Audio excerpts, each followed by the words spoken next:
Tudo bem com você? Que Deus te abençoe. Nós estamos começando uma série de ministrações aqui para o nosso canal sobre os anônimos da Bíblia. Quem são os anônimos da Bíblia? Bom, primeiro a gente precisa refletir que anônimo é uma pessoa que não tem o nome mencionado.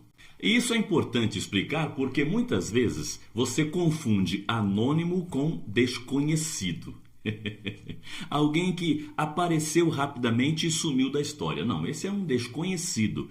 Mas nós temos anônimos, que são aqueles que não têm o seu nome mencionado. Nós vamos começar com uma personagem muito interessante que não tem o seu nome mencionado. Você já ouviu falar sobre a esposa do profeta Ezequiel? No livro do profeta Ezequiel, capítulo 24, a partir do versículo 15, diz assim: Veio a mim a palavra do Senhor. Filho do homem, eu tirarei de ti o deleite dos teus olhos. Aí no versículo 18, Ezequiel conta: Falei ao povo pela manhã e à tarde morreu minha mulher. Então fica bem claro que Deus está se referindo à esposa dele. Deus está ali avisando que ele iria ficar viúvo, que morreria, que faleceria sua esposa, sua mulher. Quem é ela? Qual o nome dela? Bom, a Bíblia não fala o nome dela. Mas Deus a chama de deleite dos teus olhos. Que mulher é essa? Que pessoa é essa capaz de o próprio Deus chamá-la assim? Eu tive a curiosidade de pesquisar em algumas versões de Bíblias diferentes que tenho aqui e encontrei algumas bem legais para você. Na versão corrigida fiel, Deus a chama de o desejo dos teus olhos. Na versão de Nelson, o encanto dos teus olhos. Na NVI, a nova versão internacional, o prazer dos teus olhos. Na nova tradução da linguagem de hoje, aquela que você mais ama. Na Bíblia Scofield, Deus a chama de delícia dos teus olhos. Na Bíblia judaica, ela aparece como o privilégio dos teus olhos. Na nova versão transformadora, a NVT, o teu tesouro mais precioso. E na Bíblia, a mensagem, o prazer da vida. Então nós temos aqui uma personagem que é chamada pelo próprio Deus de desejo, encanto, prazer, amada, delícia, privilégio, tesouro precioso, prazer da vida. Primeira coisa interessante é que quem diz tudo isto sobre ela é o próprio Deus. Não é o esposo, o profeta Ezequiel, não são seus amigos ou inimigos. É o próprio Deus que diz sobre ela. Então fica para a gente uma lição de que o que mais importa nesta vida é o que Deus pensa sobre nós. O que Deus pensa sobre você. O mais importante na vida é o que Deus pensa a teu respeito. O que Deus diria sobre você. Outra coisa interessante é que a informação que Deus dá a Ezequiel, e está no versículo 16, é que ela será tirada dele num golpe. Ou seja, de repente, como diz a galera, do nada, do neidos, do nades. Deus vai tirá-la de um golpe. Ela será tirada num golpe.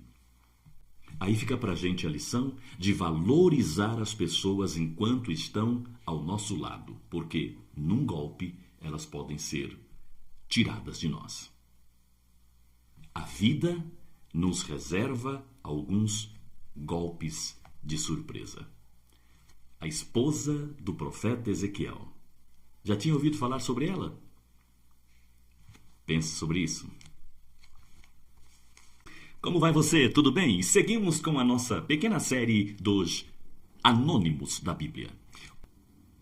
Gênesis capítulo 37, versículos 15 a 18. Quando o pai de José, Jacó, o envia ao encontro de seus irmãos, eles estão pastoreando, José ia caminhando pelo campo procurando seus irmãos, quando de repente, em Gênesis 37, versículo 15, diz assim: Um homem encontrou a José andando errante pelo caminho e lhe perguntou: que você procura? José então diz a ele que procura seus irmãos e o homem dá a direção. Ah, são assim? Ah, eles foram por esta região. Quem é este homem? O comentarista Russell Norman Champlin diz que alguns estudiosos judeus acreditam que este homem tenha sido, na verdade, um anjo. Há outros que acreditam que ele seja apenas um viajante que cruzou o caminho de José. Há outros que acreditam que era apenas um homem ali, daquela região, que conhecia os irmãos de José. E há quem pensa apenas que era uma coincidência da vida. Recentemente, alguém me perguntou: você acredita em coincidência? E eu disse: sim, acredito. E o que é uma coincidência? Coincidência é um pequeno milagre no qual Deus não quis aparecer. Mas quem era este homem? Bom, se eu soubesse, o vídeo não seria sobre os anônimos da Bíblia. Bom, é claro que não sei, porque a Bíblia não menciona seu nome. Mas é interessante que o homem percebe que José está meio perdido por ali, desnorteado. A expressão é andando errante. E outra coisa interessante é o que José responde a ele, quando ele lhe pergunta: o que procuras? E ele diz: procuro meus irmãos. Quantas vezes em nossa vida nós não fazemos esta pergunta? Procuro meus irmãos. Na hora da dor, na hora da dificuldade, onde estão meus irmãos? Procuro meus irmãos. Na famosa parábola do bom samaritano, Jesus, após contar que um desconhecido socorreu aquele homem ferido, pergunta: quem é o próximo dele? Que interessante. E a pessoa a quem Jesus pergunta responde: o próximo é aquele que o socorreu, que usou de misericórdia com ele. Então vá você e faça o mesmo. Então nossos irmãos são aqueles que nos socorrem e que usam de misericórdia conosco. Muita gente, muitos hoje são como os irmãos de José. São irmãos, porém não usam de misericórdia. Às vezes eu penso que a nossa geração é pior do que o levita e o sacerdote lá da história do homem ferido e do bom samaritano. Porque o levita e o sacerdote viram o homem ferido, o irmão ferido no chão, e passaram ao largo, desviaram-se dele. Nossa geração vê o ferido e não se desvia dele. Pisa em cima. Pense sobre isso. Como vai você? Que Deus te abençoe. Estamos seguindo com a nossa pequena série Os Anônimos da Bíblia. Aquelas pessoas que não têm seus nomes mencionados, mas que deixaram um rastro na história bíblica. No vídeo de hoje, vamos pensar sobre os 2 espias de Jericó. A Bíblia diz em Josué, capítulo 2, versículo 1, que Josué enviou 2 homens secretamente para observarem Jericó. Eles estavam já à beira da cidade, é o primeiro avanço definitivo para a terra prometida. Então Josué escolhe 2 espias e os envia secretamente. E nesta aventura, uma mulher os esconde em sua casa. Ela era uma prostituta, seu nome Raabe.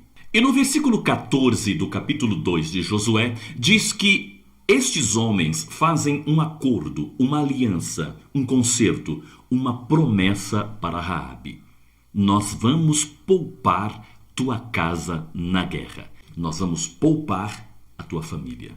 E no capítulo 6, versículos 22 e 23, diz que assim aconteceu. Olha só o que diz a Bíblia. Josué disse aos 2 homens que tinham espiado a terra: entrem na casa da prostituta, tira-a de lá com tudo o que tiver. Eles entraram e tiraram também os seus parentes. Cumpriram o que haviam prometido. Mas a pergunta é: quem eram estes 2 espias? A resposta é: não sei. A Bíblia não conta. A primeira observação que eu gostaria de fazer com você é que você não pode confundir estes 2 espias com os outros 12 espias. Os 12 espias foram enviados por Moisés. Os 2 espias enviados por Josué. Nos 12 espias que Moisés enviou, Josué era um deles. Estes são apenas 2 espias enviados por Josué, quando Josué já é o líder de Israel, depois da morte de Moisés.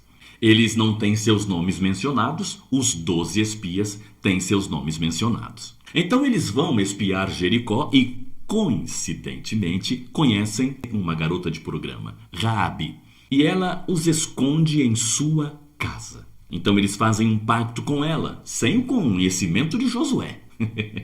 E é interessante que futuramente Raabe vai se casar com um israelita. Pesquise aí na sua Bíblia. Raabe vai se casar com um israelita. E pela descendência dela virá o grande rei Davi. A reflexão que quero deixar é: encontros que mudam destinos. Aquela mulher com a sua família certamente seria morta, mas encontrar aqueles dois homens mudou a sua história, o seu futuro, seu destino. Encontros que mudam destinos. Sem saber, ela nunca imaginava, mas ela seria uma mãe ancestral de Jesus, porque Jesus vem da descendência de Davi. Encontros que mudam destinos. Você já parou para refletir que Raabe está na lista, na genealogia de Jesus Cristo? Pesquise sobre isso. Encontros que mudam destinos. Valorize os encontros inesperados da vida, as pequenas coincidências da vida. Pense sobre isso.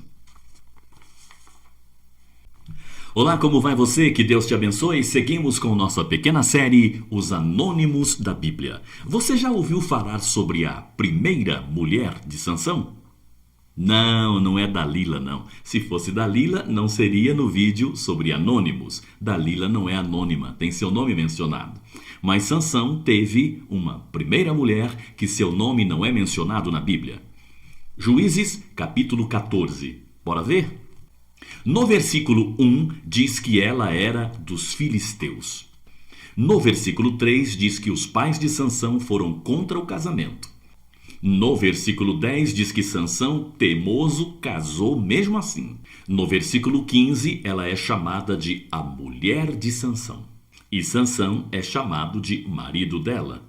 É naquela história do enigma de Sansão. No versículo 20 diz que ela foi dada a outro homem. E no capítulo 15 de Juízes, versículo 1, Sansão já não é mais aceito como marido dela. Aqui, fim da história.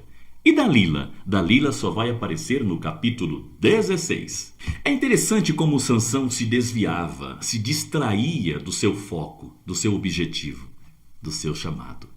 A lição que esta pequena história nos deixa é a importância de nos mantermos em nosso foco, de nos mantermos focados na missão para a qual fomos chamados, escolhidos, escolhidas. Pense sobre isso. Olá, como vai você? Que Deus te abençoe. Seguimos por aqui com a nossa pequena série Os Anônimos da Bíblia. Você já ouviu falar sobre a segunda mulher de Sansão? Como assim?